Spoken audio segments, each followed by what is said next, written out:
Today's lesson is on building relationships. This is undoubtedly the most important life skill for all of us. It will change our lives, our families, our churches, our world, if we know how to build good, genuine Christian relationships. Now, while it is such an important skill, it is a very neglected skill. Very few parents really teach it seriously. Schools don't really teach it. Churches don't. Bible schools don't.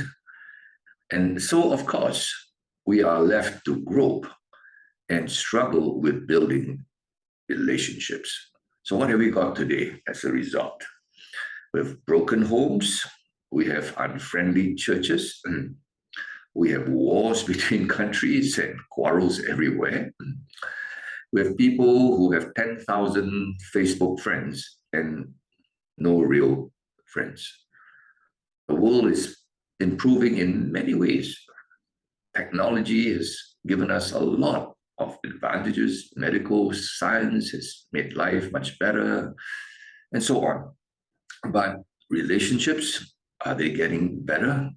I'm not sure. I think the exact reverse. Now, of course, as a Christian, we ask ourselves, well, it's good to have good relationships, but isn't this a bit secular?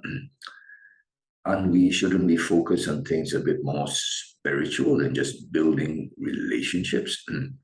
Let me tell you, this concept of relationships is rooted in who God is. Now, we believe that God is a Trinity, three persons in one God. This God we believe in has existed from eternity past, long before the world was created or any being was created. What took place between the three persons of the Holy Trinity? Relationships, perfect, loving relationships were existing between these three persons forever and ever. And we who are made in the image of God, we are made to enjoy relationships. We cannot live satisfactorily, happily, meaningfully without relationships. And yet, we are not taught how to do this. It's left to chance, in a sense, that we stumble along the skill of building relationships. Jesus Christ modeled relationships.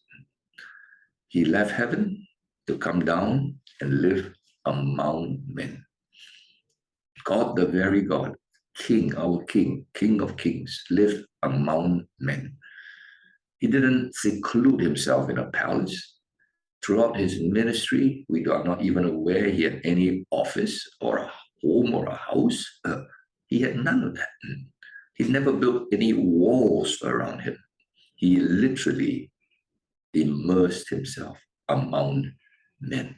He came with one goal: to restore our relationship with God and with one another.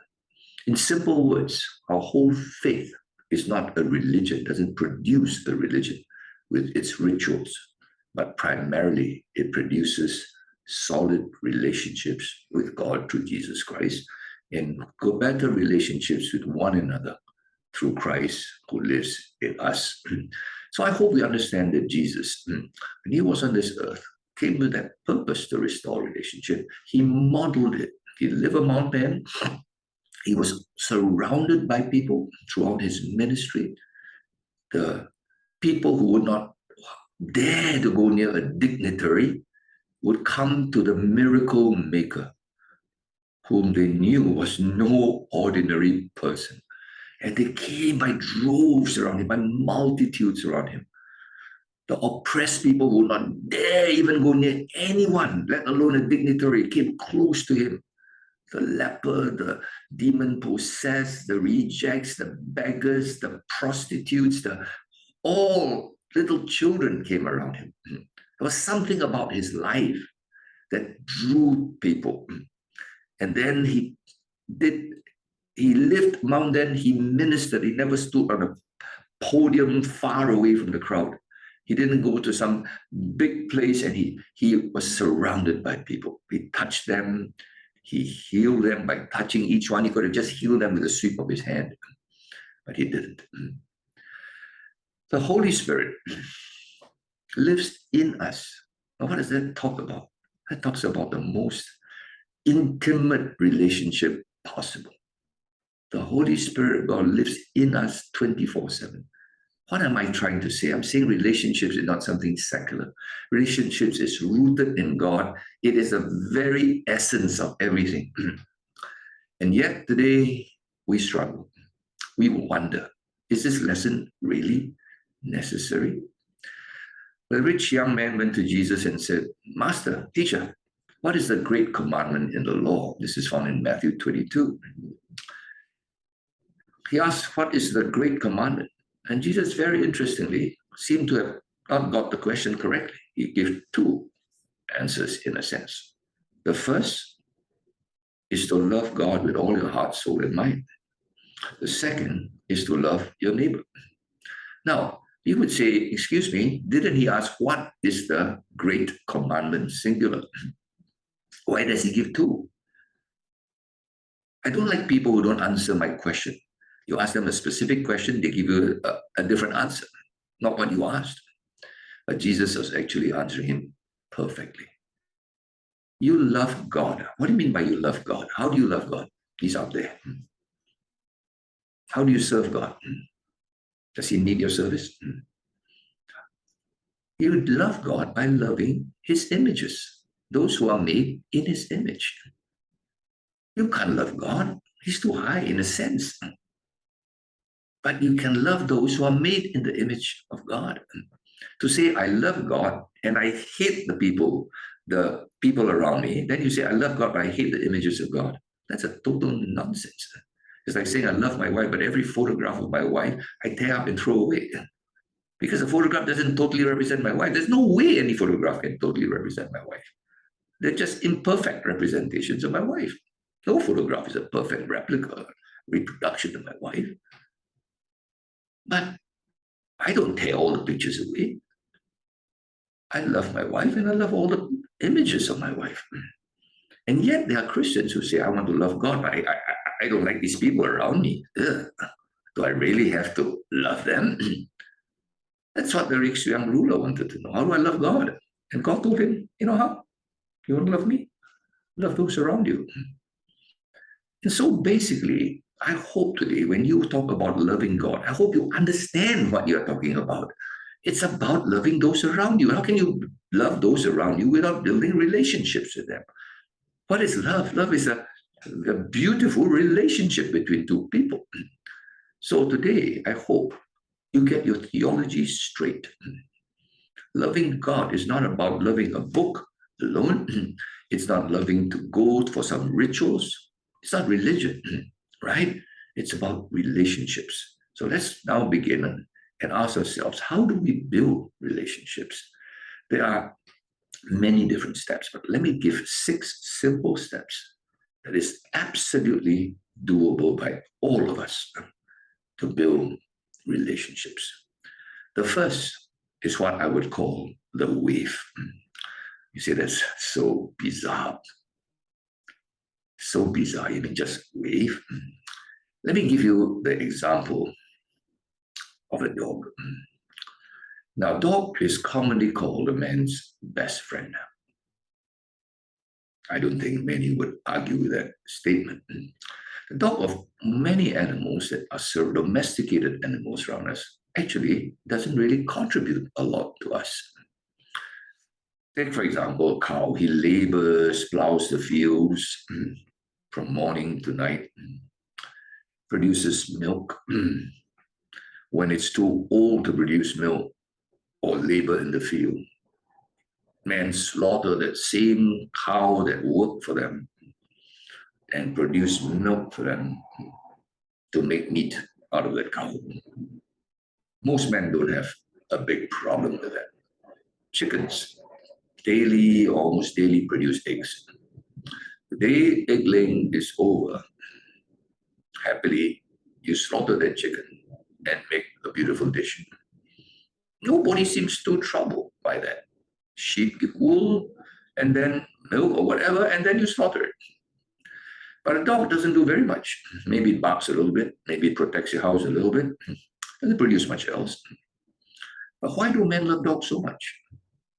Oh, they're furry. Almost all animals are furry. They don't look that different from all. They got 4 legs, they got fur, they got two ears. But they got one thing that no other animal really can compete with it. It's its tail. If any of you have a dog, you know, the moment you come home, the dog cannot talk. He can bark. And barking can be quite irritating. But I tell you one thing that really fascinates you is that tail. Wags energetically, like a cow wiper. Now, other animals do have tails. They're not very prominent, for example, like elephant's tail or a cow's tail. A cow's tail can be quite prominent, but it doesn't do the same thing. It doesn't wave very much. It may flick a few flies away. But the dog's tail is used to wave to you. You get very happy when you come home. Many people who don't have friends will keep a dog because they feel somebody loves me. Dog can never tell you that. But the tail of the dog wagging, shall we say, energetically, produces a huge amount of satisfaction to the human heart that you are recognized and appreciated. Now, all of you have studied behavioral science and so on, understand Maslow's hierarchy of needs. The lowest level is your physiologic needs, food, oxygen, water. The next is your security, right? You don't want to be attacked by terrorists and shot dead.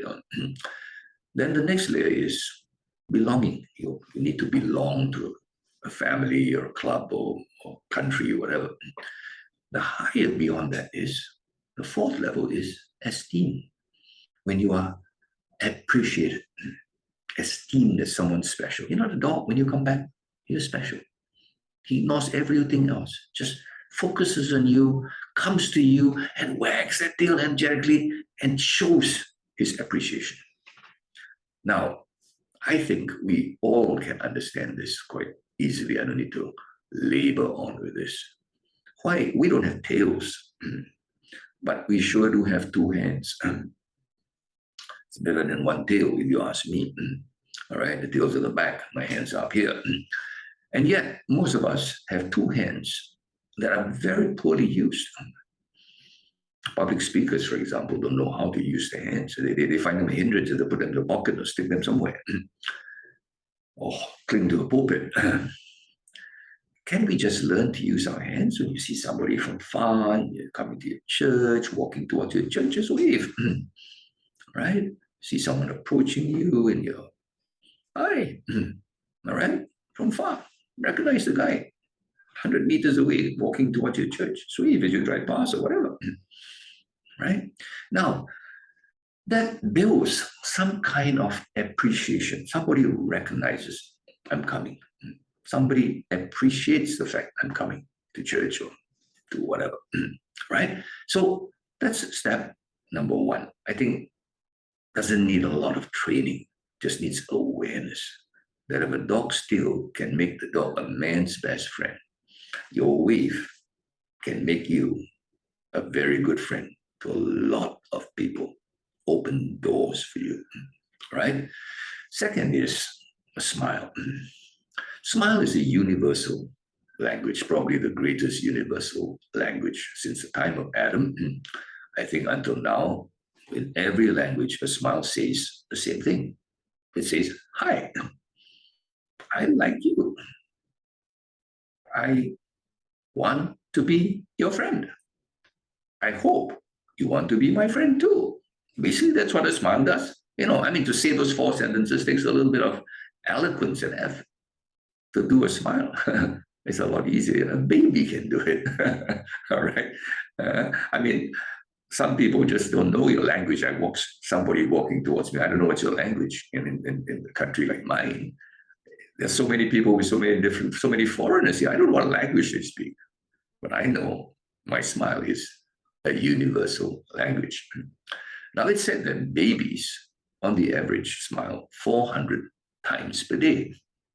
Well, that's why babies are so lovable. They can't talk, they can't do anything, give a lot of trouble, to be honest, right? But people love to see babies.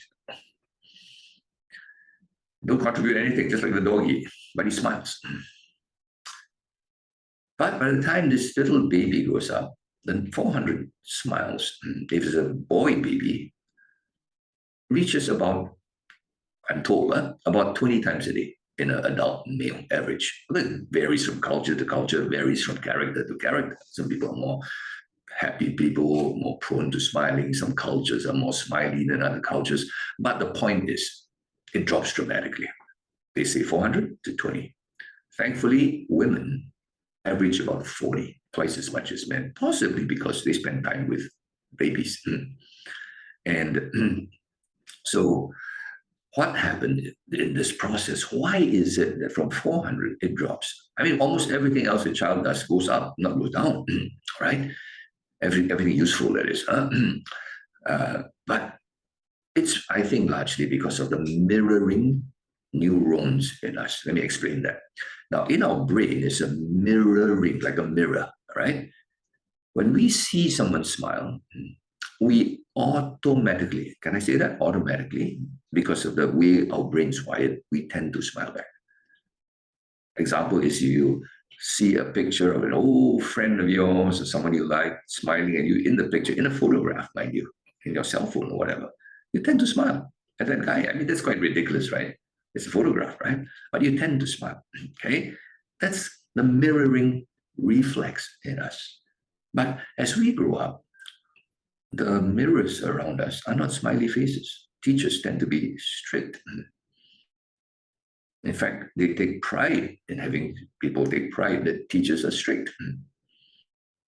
So what happens? As a kid grows up, he's a smiley fellow. He goes to school and, oh, I'm not supposed to smile because teacher doesn't do much smiling. I'd like to know how many times the teacher smiles in the class. Somebody should study that. And then they go to church, for example, and as Christians, and they realize pastors don't smile. Generally, they look quite sober and serious on the pulpit, as if they like reading a kind of a sad story. Right? That's not good news, it's like bad news. So people slowly mirror what they see, and the number of smiles drops. That's why I think babies at 400 smiles, because when you go to a baby, you smile, and the baby smiles back. Right? There's a mirroring neuron that's working in his brain. Okay, so but as you grow older to young children, you don't smile and the teacher stares at you, right? And then you mirror the frown, probably, right? So this is something that I am sad to say, we lose the ability to smile. But I want to encourage you with some little bit of medical fact here. We call it a facial feedback mechanism. Now, what happens is when you smile, when your facial muscles contract, like you smile, these muscles have to go up, right? That's the only way you can smile. There's no other way you can smile unless you stick your finger in there, right? When you smile, as your facial muscles contract, these facial muscles give a feedback to your brain, which releases what they call neurochemicals in your brain. And these neurochemicals, a bit technical terms like dopamine, endorphins, and so on, oxytocin, what you and I would call feel good. Makes you feel good. That's why people take drugs to get those neurochemicals, stimulated. Now, when you smile, this facial feedback mechanism works in your brain, and then your brain stimulates the production of these neurochemicals, which make you feel happy, makes you feel less depressed, and makes your blood pressure lower, your tense heart rate higher, pulse rate relaxed, all right? And so actually it's a very powerful health tool, right? So some people who are not very mature, they'll say, when I'm happy, I smile. But people who understand the facial feedback mechanism will say, I smile to be happy. All right. You say, but isn't that like a bit wishy-washy? No. Very simple experiments have been done to prove this. It's called what I call the chopstick test. I don't think there's a real name for it. But the chopstick test is something like this. Okay. Imagine this little finger is a chopstick. I bite this finger of mine. Imagine this is a chopstick. I bite the chopstick, right? To bite the chopstick and hold it there, I have to use certain smile muscles to hold up the chopstick, okay? Right?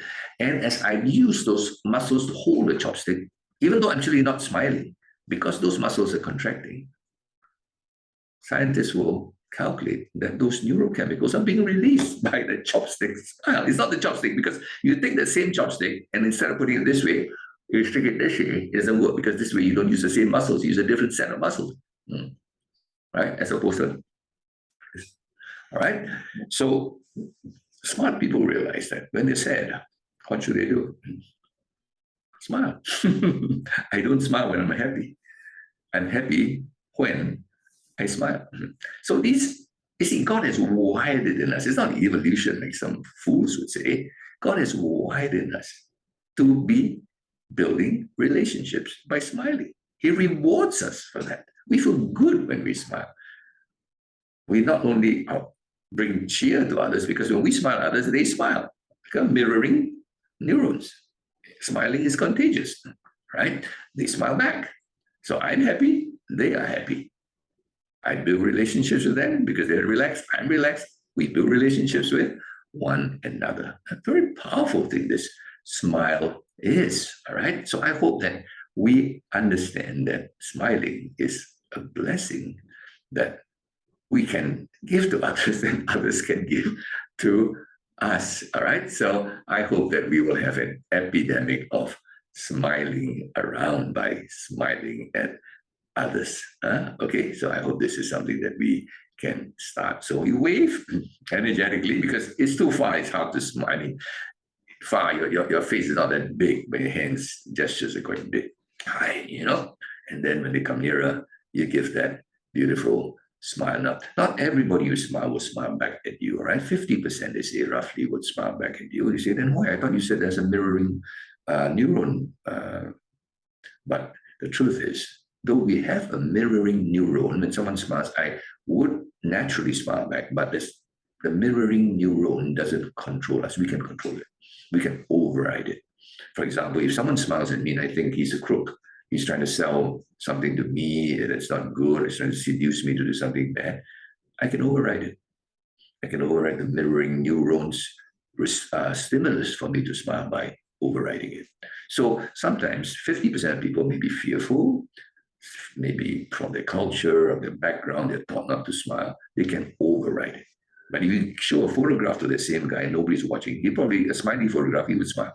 All right, that's so amazing. Okay, so I hope that you will use this powerful tool and a powerful thing that God knows. There are different types of smile, and you will learn it slowly. You can identify a good smile, a real smile from a fake smile. A real smile is this muscles here pull up from the edge of your mouth almost to your ears, right? Right. And as it pulls up, it pulls your eye down a little bit. All right. Most people, when they smile, their eyes get small. Right. Right. But if you see a person smile with still big eyes, it's probably a fake smile. That's more what we would call in English a smirk. Right. Right. If your eyes are not pulled down, the edges of your eyes are pulled down, just right. But if you really smile, the edge of the ends of your eyes tend to go down, and they're kind of like wrinkle at the side at the ends of your eyes. Okay, you can learn that. You just go and Google, you can see all that. You know a real smile from a fake smile, unless some actors and actresses who have mastered the art of doing a fake real smile. You might put it that way. Now, so that's step 2, right? The wave, the smile, then the touch. Touch is a very powerful tool. Okay, now we almost all cultures would have some form of touch. Shaking hands in our culture is very, very normal. Do you really want to have a good relationship? You shake hands. You don't just go and look at someone and you don't touch it. During COVID, there was a horrible kind of struggle to build relationships because of our masks. We couldn't smile because our hands couldn't touch one another, right? But the moment the masks went off and the COVID rules were relaxed, relationships can be more built better, right? So touch is very, very powerful. In fact, in the Bible, in Jewish culture, it was not just a handshake, which is kind of cold actually, right? But it was a hug and a holy kiss.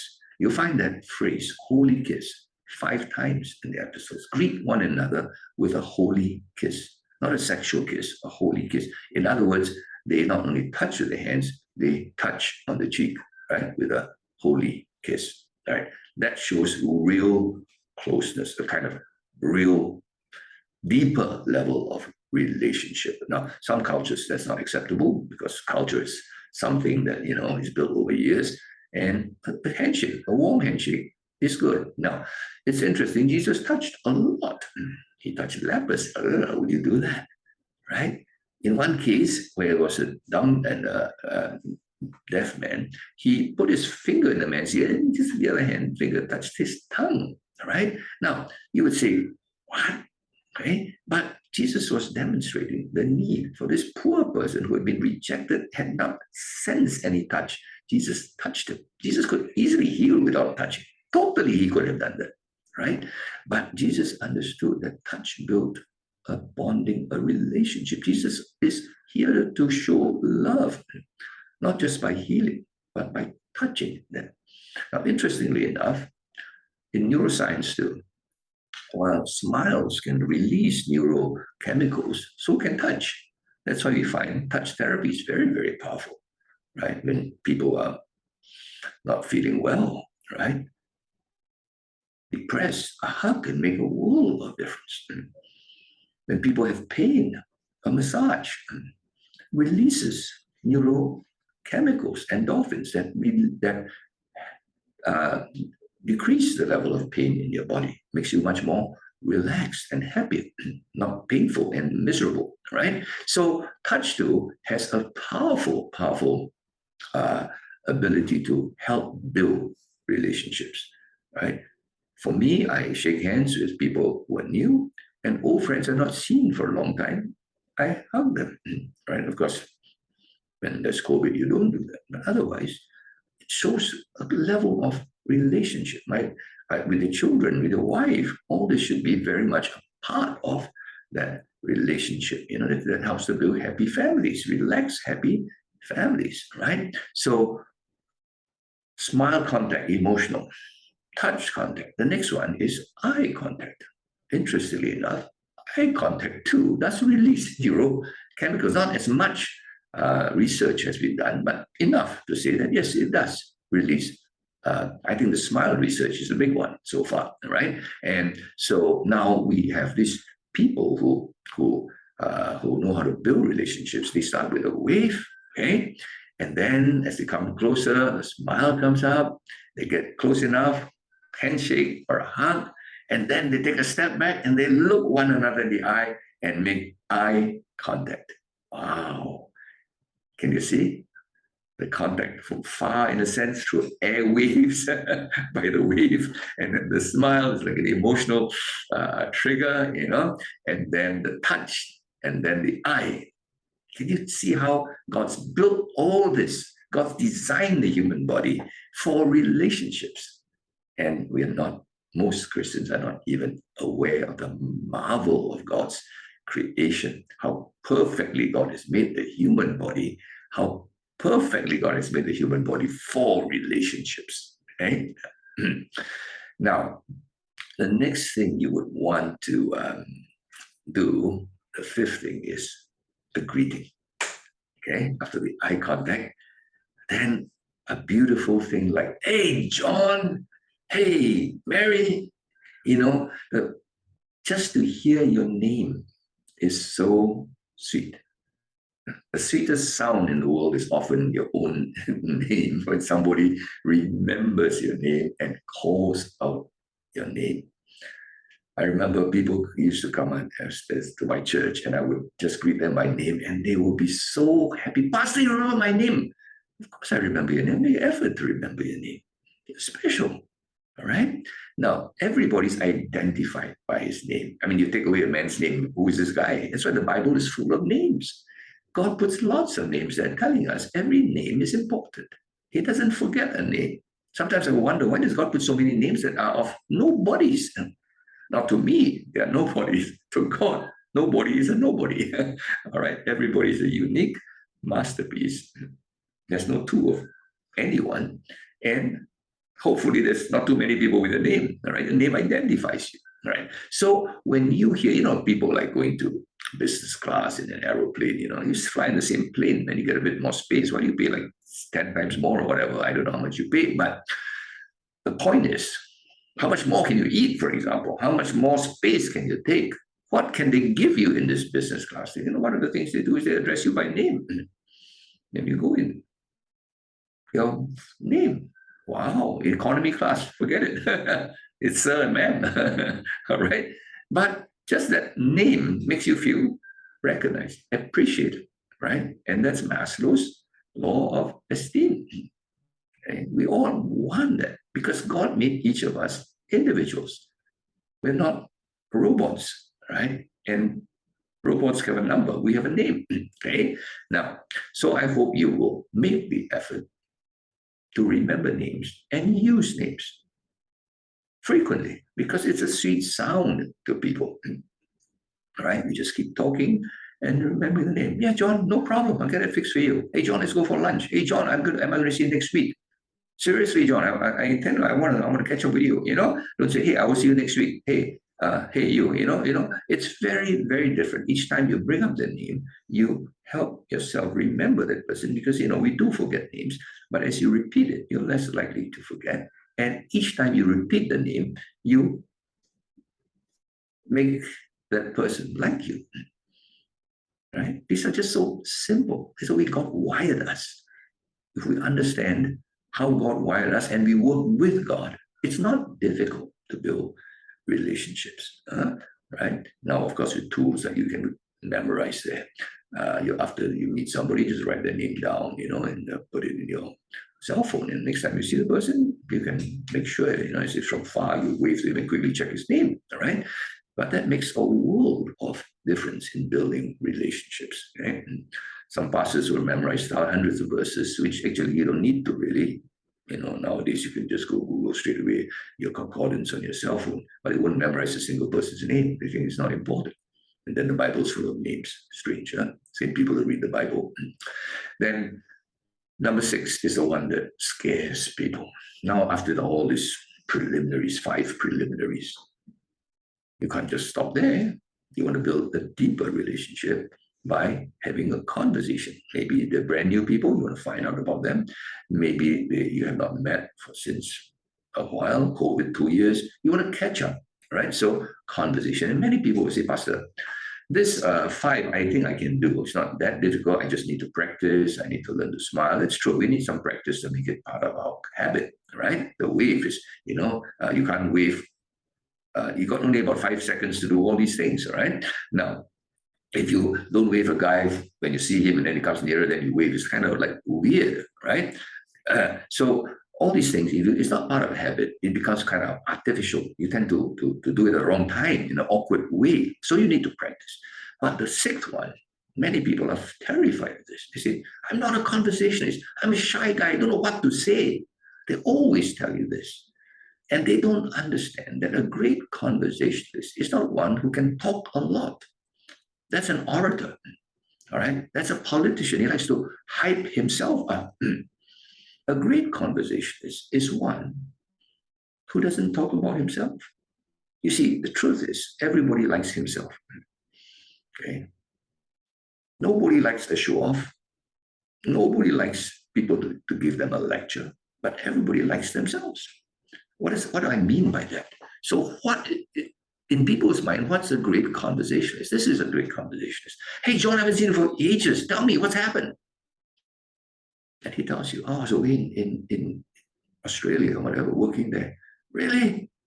What were you doing there? wow, you went alone or with your family? And then you ask him about him. So basically, you are a great conversationist, not by talking about yourself, but by talking about him. Right? So I hope you understand. Being a great conversationist is just to ask questions. Tell me about yourself. Tell me what happened. And then what happened after that? Just ask that. Okay? And show interest in what he says. Just the word, and then, and what happened? Tell me more. And then it goes on.